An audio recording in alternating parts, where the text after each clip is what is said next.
Yeah, good morning, madzuka banji konse kumene muli. Pamene kuti timati yalakwa ndithu lero date in the 4 April 2026.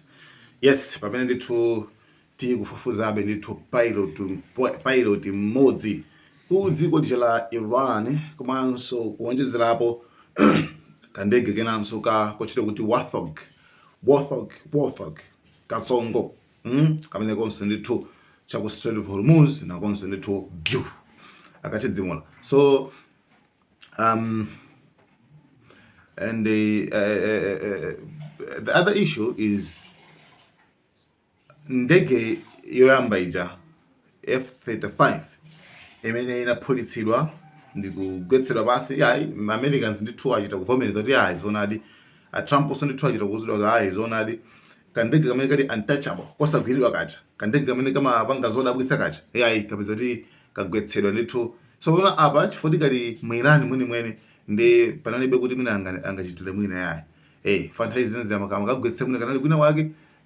kwagwetsa muja zimakhala ngati zovutirapo kuti anthu America ikangokana anthu akangopita katotolo ziduswa zija basitu asauzana chilungamo. Pamene apa pano yagwera Irani zithuzi zabwera ngakhale pamba amakana kumana apa alibe kuchitira mwina koma ndikuvomereza kuti zonadi tukatala kwathucha kutha kwashasha kuti ndikuti ndikumene kuku. So after anthu aja ndithu agwa, definitely anthu aja amakhala ndi ma radio, amakhala ndi ma GPS, you understand what I mean? Ma radio zija zoti zosayuza network zicha ndi amakhala ma GPS, okay, kuti azigwisa chilo ngati map. So winayo amupeza kuteka ngasi ma training awaphunzitsa ma training or amati survival skills, ma training oti nga izire chitika izi ku dziko la ene iniyo mutha kutani. So anagwisa ntchito kuti ma skills amenewo kuti pakana alumikizane ndi crew yozawapulumutsa and mmodziyo wapulumuka komano ndi atsimikiza kuti wapulumuka amupulumutsa komanso akumutreata ali kuchipatala ndithu akumupanga ma injuries sisuri amene sizachibwana kuchoka kumene kuchawo wagwera basi sizachibwana ya chabwino and mmodzi mpaka lili pano sakupezekadi pakati pano sakupezekabe ndi kuti mwina zikuvuta itsile mwina ovulala ka mwina ma injuries kamene apo yayi ndi kuti mina communication breakdown madziwa so internet kuyana ayibanga shut down internet. So akufufuzidwa like mbali zonse ukufufuzidwa koma mayani onda akumufuna kwambiri chabwino koma no mafuna tikambe chinthu chimodzi chimene chadabwitsa aliyese tsopano. I mean not aliyese to me sichodabwitsa koma namwina ma Americans chikuzokhala chodabwitsa. Ndegezi pamene zimapita ukasakasaka kunale helicopter zapeza kuti ma helicopter aja amaombekedwa amene amaombera ma helicopter awa sikuti ndi asilikali, nope, koma no there are locals nini kwene kuti ndi anthu hamudzi ndi amene atenga footage kumaombera ndegeji. هلیکوپتر آمریکا من نیرو نظامی من یک دشت بزا به نازمت بزا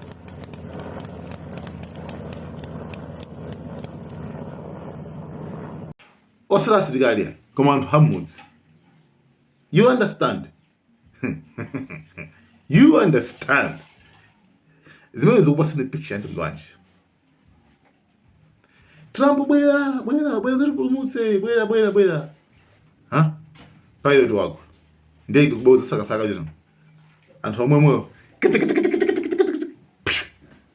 ombera helicopter mpaka nakuti inatala ku chaku Iraq for inafulala kwambiri ndege 30 gunship to retrieve the pilots.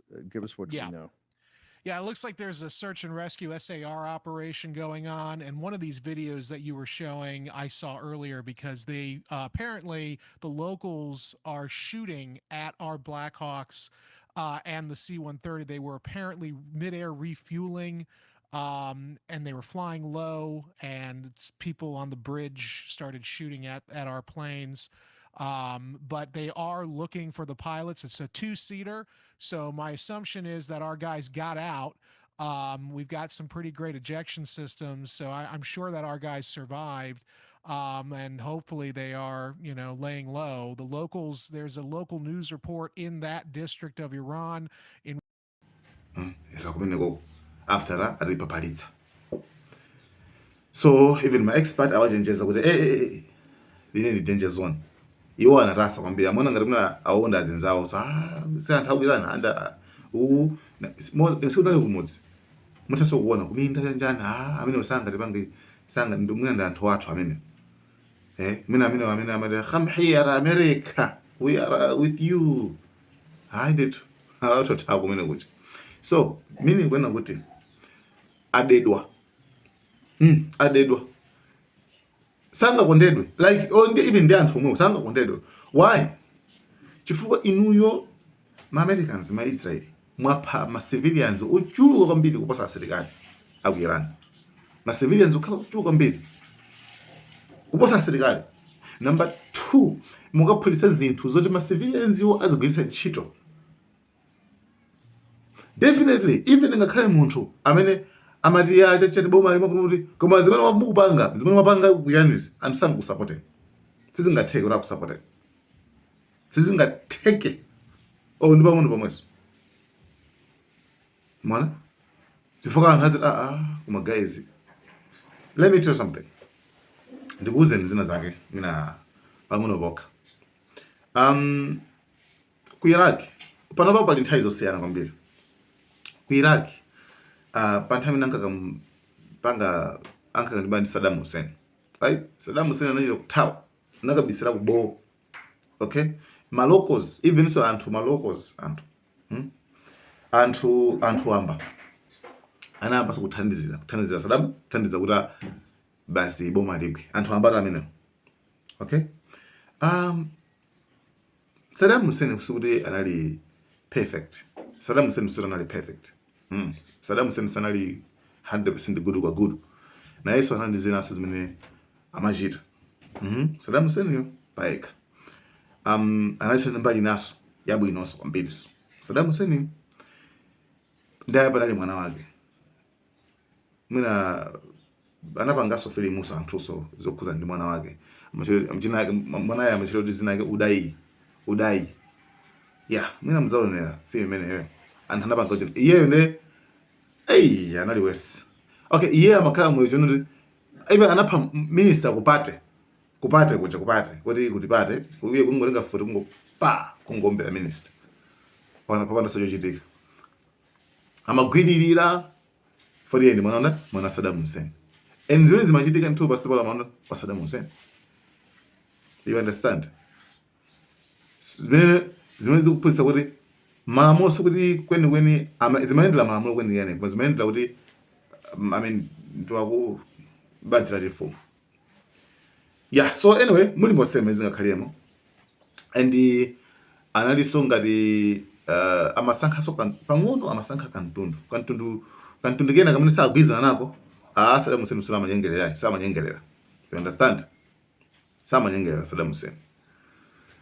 Koma bayena amene amagwiza anali ndi mbali zonse ziwiri, mbali yabwino mbali yoyipa. So gulu limene sili mapeza ma advantage limene limaponderezedwalo limene lolo ndiye anthu enaso ndithu anasithandiza kulani kuti boma ija ligwe. Koma zimene sizikuchitika ku Iran yayi. Ku Iran sizikuchitika zimenezi. Ku Iran even anthu wamba nthawi imene ijayo Saddam angabisira kuphanga ujikubo nakampeza pamene kuchako.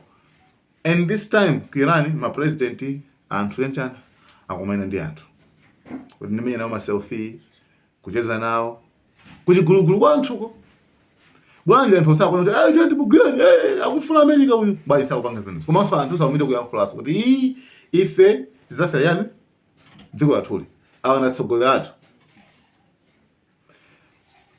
That mentality zimene zizi kaganizidwe ka anthu akukirani ndikamene kapangitsa kuti ma Americans mpaka na pano akanikebe kutani akanikebe kuti mpaka boma lija dziko lija aligwetse. Remember atangophunzitsa kuyambirira mawu yambirira anati yani atangophunzitsa atangophala supreme leader ndi mageneral 40 mawu yambirira anati yani ife tapanga mbali yathu kwinako ndi kwanani ndi kwa ino anthu akukirani tapitirizani.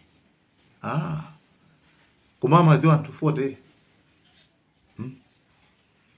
umadziwa supreme leader amene anamukondera kweneko anthu awo sanapite sanapanga nawo zimenezo. So game ya sanawerenge bwino yayi game sanawerenge bwino. So anyway tiyeni ndithu tisakesake munthu amene watsalayo kuti timpeza motani koma kangompeza anthu akukirani apanga wathu amene. Anyway amusunga ampeza malokozi bwana ampitisa ku polisi mwachangu koma anthu amene anthu amkwiyo amene ali nawo anthu imagine mashula ndege yosakasaka akangompeza amene amukhiya. Anyway guys, thank you so much. Bye.